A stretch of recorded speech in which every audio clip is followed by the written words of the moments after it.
Welcome back to Tribe Talk. This is Jay Colley welcoming Jeremy Martin, the Interim Athletic Director at William & Mary. Arriving at the university in 2008, Jeremy has spent the last couple of years as Chief of Staff for President Catherine Rowe. Jeremy, you earned your PhD from William & Mary in 2012 and your MBA from the prestigious Mason School of Business in 2017.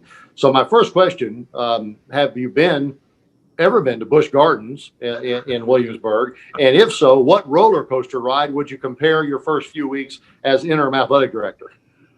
Well, as most folks know now, I have a 10-year-old daughter and a 7-year-old son. We have been to Busch Gardens many times. It's among our favorite places in Williamsburg and in the local area. And we're local enough to know that even Sunday evenings is a great time to go if you're a local. But we've been all times of the week. And it's interesting. That's a great question. And a new one to think about. I would offer two roller coaster experiences that it might be similar to. My reaction when Catherine asked if I would step into the interim role was I wanted to do everything I could to help, and so that might actually be compared to something like the overhang at Griffin, where you're looking down below, particularly if you're on the front row of that coaster, and you have that moment of going, wow, there's a lot to be done here, and so right before the drop there. And I would say that as far as that goes, I hope that we've hit a phase right after the conclusion of the drop where there's a lot more smiles and fun than when you're actually in that G-force drop with Griffin. And the other that was just a little bit of fun I'm thinking about in that regard. Apollo's Chariot has that first drop. I like Apollo's Chariot, a lot of big ups, a lot of big downs, but the first little hill you get to the top and then there's sort of this false drop.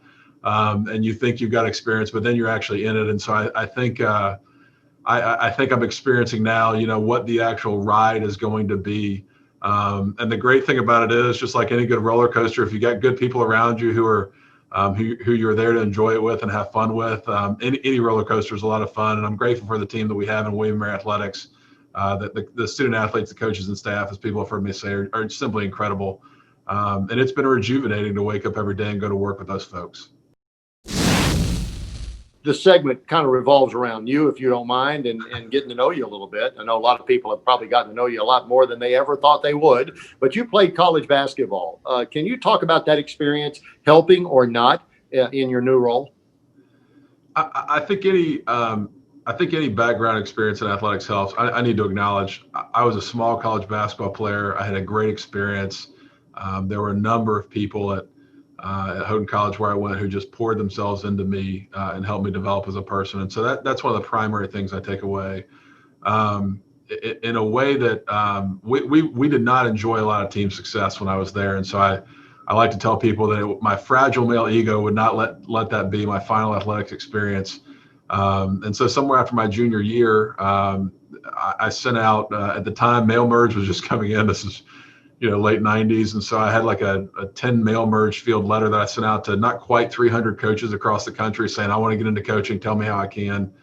And so I got, a few responses back, that's some of which are still in a notebook somewhere where there's, some famous coaches on their school letterhead. But essentially I got, some offers to go work camp. And so I gassed up my 95 Camry and took off that summer before my junior year, between my junior and senior year. And I was at Wake Forest and Oklahoma and Kentucky and Lipscomb University in Tennessee and everywhere in between, and just going around trying to do all the work I could to get a foot in the door. And that was sort of the transition from playing to coaching. Since 2008, you've been on the dark side, administration, if you will. Name some of your roles since you've been here that long, 11 years now. Yeah, so I like to tell people it was William & Mary Athletics financial aid, not an athletic scholarship that let me come here. Jason Sims, I was a doctoral student. As a doctoral student, you need to secure assistantships to, sort of support yourself while you're here. And I was married at the time. And so Jason Sims took a chance on me, and it was more expensive for him to hire a doctoral student than a grad student. I was always grateful that he did. I like to tease Jason. I think he saw me in the interview and thought that I would set some good screens for the intramural team, and that was one of the motivations. But It was the most incredible thing for me, having come out of coaching and the lifestyle that is. And again, recognizing I was a Division III coach, but the lifestyle that coaching is, and that time with academic support services for William Athletics, one, gave me a full appreciation of what the student athlete experience here is, and what the demands are and the expectations are that are met both on the academic and the competitive side at this level. And it really just, it gives you a whole new appreciation of what the support staff do in athletics, from the sports medicine staff to the student support services staff and compliance and academics to every one of the coaches, and trying to provide the best possible experience for our student athletes that we can. I also like to tell Jason that he had among the most upwardly mobile graduate assistantships that there could have been. I went from working with Jason, it was the height of the Great Recession, and I was knocking on doors and saying, what can I do for you? And I'll work for free. And people kind of kept giving me chances and opportunities. And so I interned with the provost office the spring of my first year at William & Mary, and that played into some other roles. And then ultimately came in as a graduate assistant and then a doctoral fellow in the president's office. And as I was completing my dissertation and looking at some opportunities to go elsewhere, President Reevely at the time was kind enough to give me the opportunity to stay here. And in his infinite wisdom, that first role was shared between the president's and provost's office. It was an assistant to the president and provost, and so effectively that replaced what had been a couple of different people in organizational efficiency. And Taylor gave me that chance, and I've been hanging around ever since. On occasion, I'll tease people I'm like a fungus they can't get rid of in the Brafferton now, but folks have been incredible to me. And then when Catherine came, she gave me the opportunity to shortly thereafter to serve as her chief of staff in partnership with Michael Fox and his work with the board. And yeah, I have had an incredible run, and William & Mary people have been great to me to give me opportunities to continue to grow as I've been here. And here's another opportunity to grow. Jeremy Martin is our guest. We're going to come back in a few moments and ask him some questions concerning Capital Arena, the upcoming basketball season, and the 7 sport decision that he and the university made recently. Back with more with Interim Athletic Director at William & Mary, Jeremy Martin, after these messages.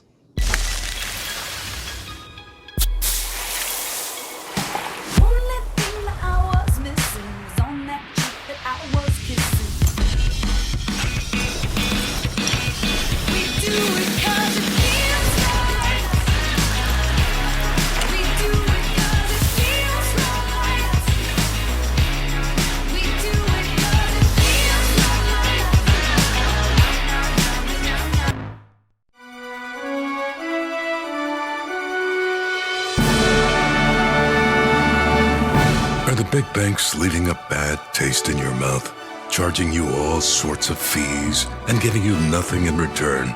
Open a Langley Pays checking account and you'll earn 10 cents every time you use your debit card. Get your paycheck up to 3 days early and avoid those nasty fees. Now that's a sweet account. Call us or visit a Langley branch to open an account today. Today's brands need to activate their marketing budgets to engage consumers locally where they live and shop. Local events across the country are seeking relevant sponsors and partners, and retailers are always looking for ways to increase store traffic and dollar sales. Bring all parties together and, well, BAM!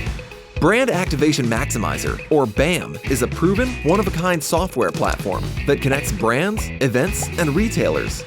It provides brands with unique opportunities to reach consumers, while helping events grow bigger and better.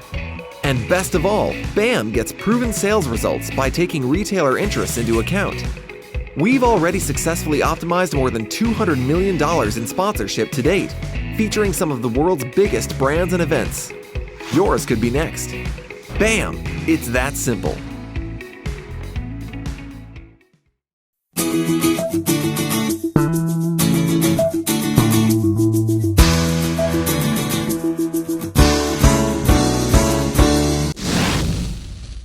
Welcome back to our conversation with Interim Athletic Director at William & Mary, Jeremy Martin. And Jeremy, we let the listeners know that we're going to ask about Capital Arena. Interested on everyone's mind. Big gift given by some great William & Mary people last year. How is that progress coming, and do we have a timeline? Well, one of the great things, about the athletics complex project is in assuming this interim role, one of the first things you do is talk to everybody about the importance of it. to make sure that you can go out and talk to other folks who may be interested in supporting that project. And one of the things in talking with the coaches immediately is you hear the impact beyond just the sports that you naturally think of who compete in Kaplan Arena, and the impact that it has across the department as far as upgrading the experience for every one of our student athletes, and really the notion of building a complex feel when you think about the fullness of that facility. With any project of this magnitude, you've got to get some things right. So you need form, function, and funding to all be aligned. And so we continue to figure out how to make sure that those things are in positive alignment. But I know that I speak for everybody in the athletics department and saying we look forward to seeing all that planning come to fruition in the not too distant future. And I certainly know that the enthusiasm abounds among our student athletes and friends to see that project come to completion. Got some nitty gritty questions for you, but before we delve into those, have you decided, Jeremy, if you want this job full time and will be applying for it at the appropriate time? Jay, I will tell you this. It is awesome to be talking to you. I have watched so many of these interviews that this is a great experience. I am having fun every day.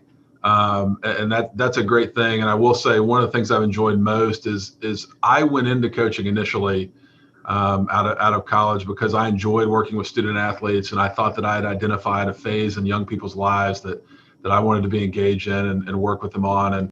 And so it has been rejuvenating to be around student athletes again. As working in the president's office, you get further and further removed as you climb in administration.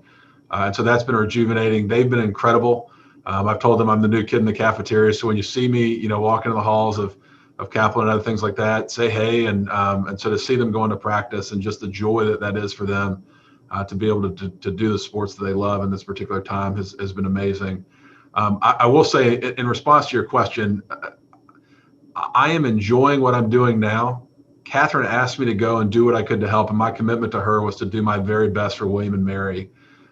This was not something that I planned to and aspired on, and so let me just simply say, whomever is the long-term AD at William and Mary, my goal is to leave the role better than I found it, and make sure that we can attract someone who will do their very best for the institution, and be someone that can lead our whole department forward. Jeremy, recently the university made a decision based on your recommendation to restore all 7 sports. Won't have to litigate what sports they are and such. I think everyone listening knows the turmoil that has you and the entire university have gone through. What can you tell us about that decision process? And I just thought of a way to put it. When did that light go on saying this is the right thing to do? We took a full month to review and make sure that we understood the magnitude of the challenge. And so, as I've expressed to folks from the beginning, the issues facing William & Mary Athletics to me continue to be in 3 defined frames. The first is equity, and we know that we will demonstrate compliance in 2022-23. The second is budget stability, and then the third is excellence. And how we act in those first 2 frames, in many ways, is going to determine the level of excellence that we're able to achieve. And so in regard to equity, what became clear as we talked to folks and investigated where we were was that we needed to take the fullness of a gender equity review to determine how best for William and Mary to demonstrate compliance. And so we knew that we needed to undertake that. The second in regard to budget stability is it became clear how many people felt that they had more to give and more to do in terms of contributing to that budget stability. And they wanted to be asked. And so we've been quite upfront with the challenge that we need to raise $4 million in fiscal year 21, and we need $2.8 million of it in hand by March 1st to avoid some of the painful decisions that can come from not having a stable budget as we need moving forward in Tribe Athletics. So those 2 things made coming to that recommendation possible. We know that we need to have a broader university conversation on excellence. And the thing I will say, and have spoken with some donors about, I really give Catherine credit. It's one thing to make recommendations in that regard. I think she showed real courage as a leader to say, we are going to get this right. We're going to recognize the magnitude of the challenge. And we are ultimately going to address the challenge, but we're going to make sure we do it from the most informed manner possible. And so it's one thing to make recommendations and just want to make sure that, what Catherine did, I think, was actually the courageous part of that decision. Jeremy Martin, Interim Athletic Director at William & Mary. We've got about a minute and a half left. Basketball season is upon us. Schedules go on tribeathletics.com for more information on that. What's the basketball season, and just as importantly, the winter and spring sports going to look like in Tribeland? Things will be different. This is a year unlike any other, but the joy of actually hearing the balls bouncing and the shoes squeaking in the gym is something that I know that so many Tribe fans have been looking forward to a long time. I have as well. And so we're excited about seeing those teams be our first to return to play. We know that winter and fall and spring sports will be competing in the spring semester and are working on those scheduling issues as well as how we can do those things safely. But one operating principle that is paramount in our minds, we want to train and compete as safely and fiscally responsibly as possible. And so that's what we're building towards. We look forward to seeing every student athlete have the opportunity to compete this spring, and that's what we're driving towards. Thanks for your time. Interim Athletic Director Jeremy Martin, it's been a pleasure. Great to be with you, Jay.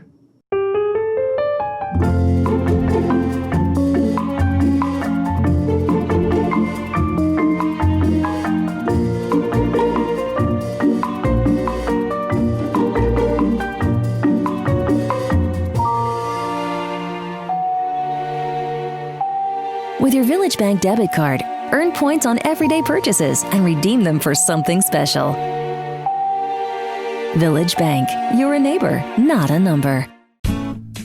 Everything you know about Colonial Heritage is true. A beautiful golf course with exquisite dining and superb event space. But this is also true. You don't have to live there to play, dine, or celebrate there. So let Colonial Heritage be your host for a round, a meal, or a gathering. It's all true. You don't have to live there to enjoy being there. At Colonial Heritage, golf memberships are available. ColonialHeritageClub.com.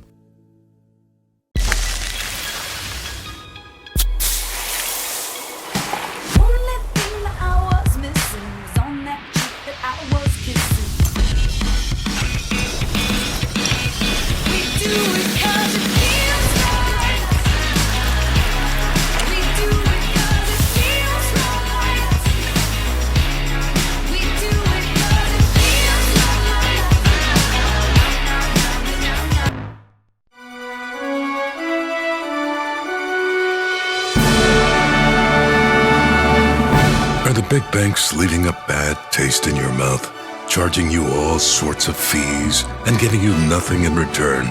Open a Langley Pays checking account and you'll earn 10 cents every time you use your debit card. Get your paycheck up to 3 days early and avoid those nasty fees. Now that's a sweet account. Call us or visit a Langley branch to open an account today.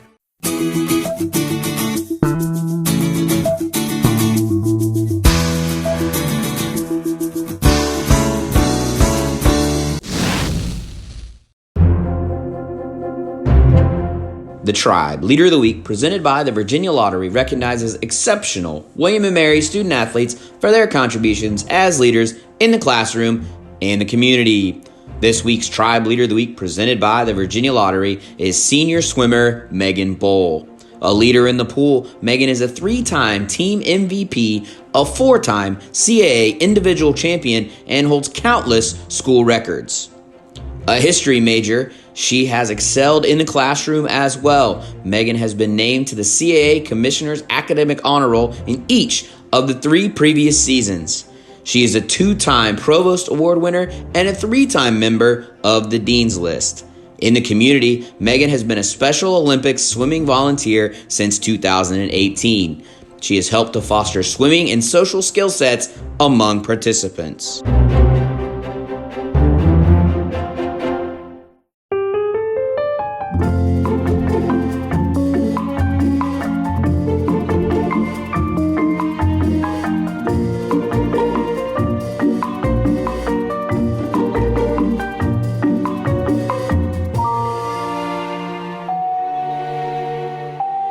With your Village Bank debit card, earn points on everyday purchases and redeem them for something special.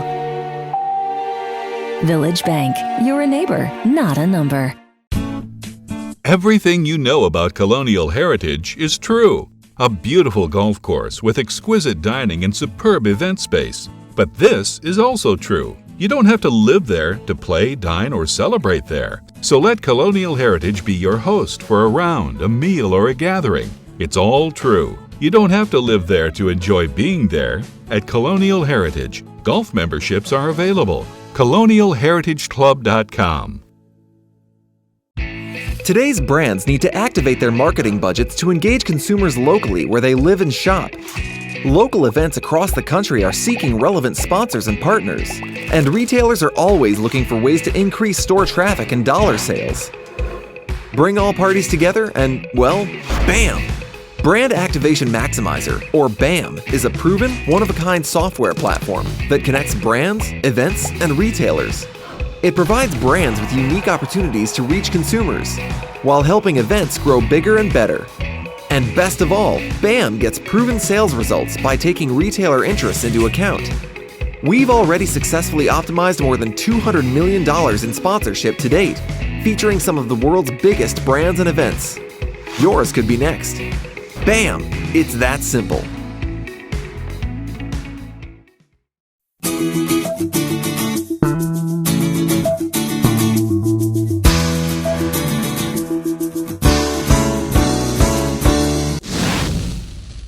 Welcome back to Tribe Talk, where we talk all things Tribe athletics. This is Jay Colley, and with us today is the incomparable Kevin Rogers, a 1974 graduate of William & Mary and a highly successful football coach. Coach Rogers has tutored, among others, Brett Favre in the pros and Donovan McNabb in college. Kevin joins us today from Cleveland as the senior assistant offensive coach of the Cleveland Browns. First of all, Coach, welcome, and thanks for your what I'm sure is a busy day. Thanks for your time.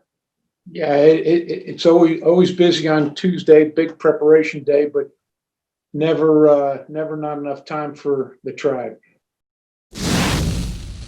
13 coaching positions in your life, including 2 at William & Mary, 2 stints, numerous bowl appearances in college, and playoff experiences in the pros.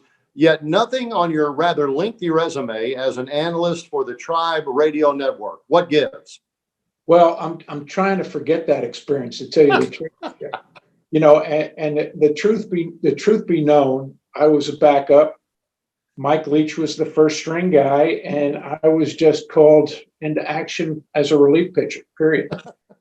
Hey, it takes a team, Coach. It takes a team. So, how are you enjoying your stint in your role with the Browns? It's been great. It's been really stimulating for me. You know, I'm coaching at the highest level of football.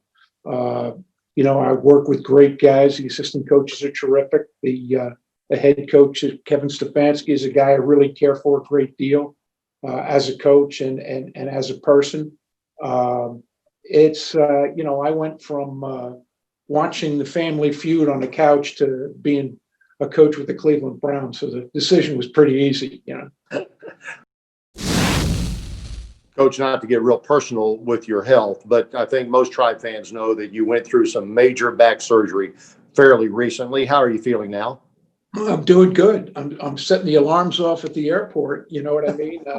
I got a lot of metal in me, but I don't have any pain, Jay. I sleep well at night. I'm up, my weight's up a little bit. I'm a little bit chubby right now, but you know, I have leg weakness is really why I use a cane, but I'm feeling pretty good. All things taken under consideration, I feel very fortunate to be where I am. Well, Coach, they hired you for your brain, not your cane. About your current job, give us an idea, because I think you were firmly entrenched in the great retirement plan of that is Williamsburg. Tell us about your thinking process getting back into the game. Well, you know, we absolutely love Williamsburg, and we're going to eventually end up in Williamsburg, and we'll be sitting on the 50-yard line of the Tribe football games. But you know, it was an opportunity that I just really didn't think I could turn down at the time. You know, when you're a football coach, you're a lifer. You know, I mean, this is all I've known forever, and all of a sudden that is out of your life, and you feel insignificant. And you know, to be relevant again is refreshing. What differences have you seen, if any? You were in the NFL, 10, 12 years ago. Do you see any real differences in in either the players or the coaching philosophy from back then? Well, that's a great question. I think the players continue to get bigger and stronger and faster. It's gotten to the point now, for instance, on the offensive line, if you're a 300-pounder, you're not very big. You've got 10 years of coaches thinking of new ways to outsmart their opponent. So consequently, the playbook is more complicated than ever. And that, just the speed and the pace of the game, continues to get more complex. Your family ties in NFL run pretty deep. Oh, yeah. I guess, we're what you'd classify as a football family. My oldest son, Kevin Jr., is the director of player personnel with the Colts and been there a long time. And then my son-in-law, Tracy Smith, is the special teams coordinator with the Houston Texans. And my daughter was also worked for the Cleveland Browns way back when. She's an attorney. And then my youngest son, Ryan, you might be interested, was a professor, has his PhD, was at Butler University and has resigned his job at Butler. And he's in his 13th week of training to be a special agent with the FBI in Quantico. So I got a great family. We've been around football our whole life. We kind of got it figured out. By my last count, there are like 15 guys that have some semblance of a part of William & Mary football history in the NFL. First of all, that's an amazing number, and it's probably more. Secondly, what's your take on that? Well, first of all, I think it should get more publicity. I hear about, in the old days, it used to be Miami of Ohio was the cradle of coaches. Well, right. It's the College of Knowledge in Williamsburg, Virginia. That's now the cradle of coaches. But it's terrific.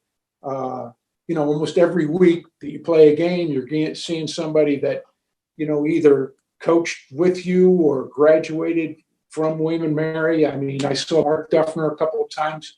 We played Cincinnati, and Duff is just a tremendous guy and, a great coach. And then we played the Steelers, and I saw Mike Tomlin. And, of course, Danny Smith was my best buddy when I first took the job with Coach Laycock. He's coaching the special teams, and Rip Shear. And then Joe Brady's doing his deal down in Carolina with my buddy DJ Bangus. It really is pretty neat. I'm proud of the college for that probably as much as anything, And we're all proud of you and everything you've done as a graduate of William & Mary. Thank you very much for your time and what I know is a busy week for you. And let's catch up again soon.